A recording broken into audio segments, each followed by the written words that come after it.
I suppose rugby's a strange game in that you never know who's going to win until the final whistle goes. So you go to win you go out to perform and put your structure in place. If you do that well enough, you stop the other team from scoring, anything can happen. So you think you can break it down? You never know.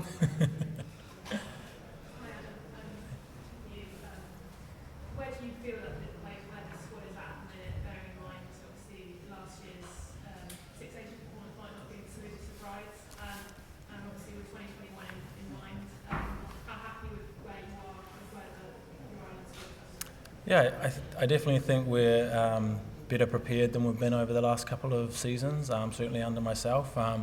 You've got a good mix of players that have been with me for 2 years and also a good mix of youth coming through as well that have come through the underage system, and there's no doubt that this is the most competitive squad we've had. I know we're looking at our selections for a couple of weeks' time, and it's going to be really difficult to pick that first 23. But in saying that, that's a good thing for us because players are starting to perform now. So I think it comes down to them having an understanding of what international rugby is about, and certainly the Six Nations, how tough a tournament it is. And we've got players that have been there and experienced it now, so we're looking for them to step up and perform. Do you see the Six Nations as a sort of a preparation towards the qualifying tournament for the World Cup? Well, obviously, I don't want to take anything away from the Six Nations, it's very important.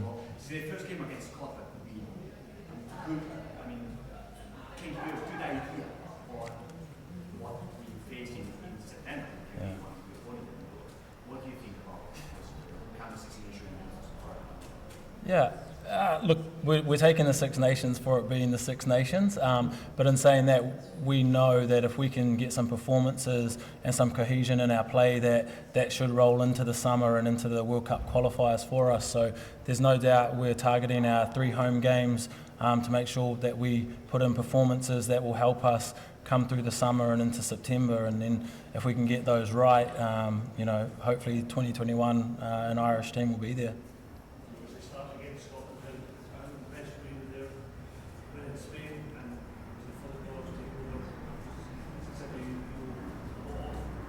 Yeah, look, they certainly seem to be playing some good rugby now. I know they had a good summer series as well when they went over to South Africa, and it seems like he's got them going in a good direction, and he certainly knows our players. Even just last year he was coaching in our All-Ireland League, so he has a good grasp of probably what our team is about as well. But at the end of the day, I'm not on the rugby field and neither is Philip, so it'll come down to the players on the field doing the business.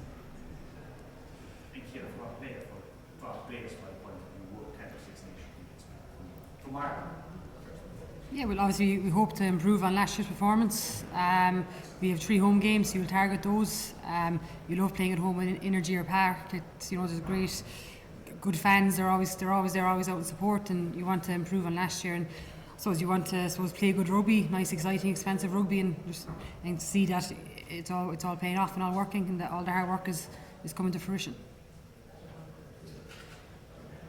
What do you take from the game in Wales last weekend? Is that a guide to how to turn the Six Nations as well? We hope so.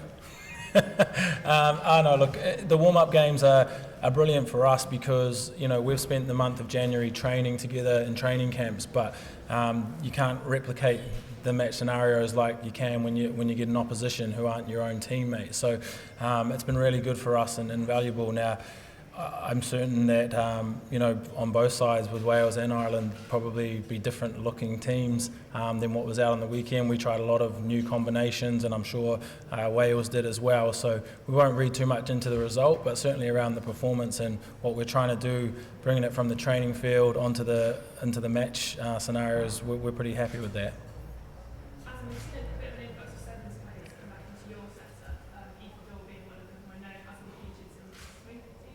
Yeah. First of all, question for you, what do you see in Aoife that's kind of warranted that call-up? And for you, what's it like to welcome those girls back in? I know with England, for example, they've gravitated towards fully team stars now. Is that something the IRU are considering?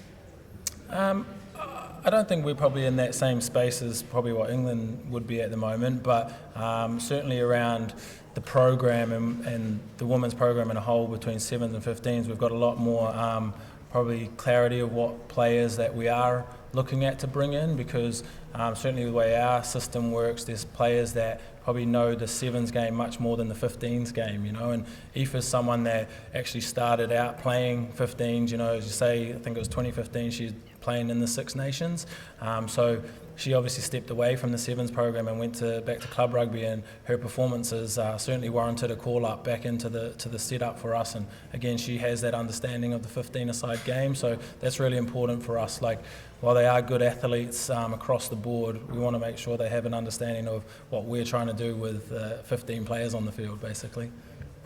Yeah, look, the sevens girls are always welcome with open arms. You know, we're all a squad. We're all named in a squad together. That means we're all equal. We're all a collective. So obviously, we all have the same end goal to put in the performances, to train hard and put our best foot forward for the green jersey. So they're always welcome in the camp, and we are a team. So like, we don't see the sevens and 15s. We're all one. We're all an Irish team. That's our main aim. Okay, thanks guys. Thank you. Thank Cheers. you.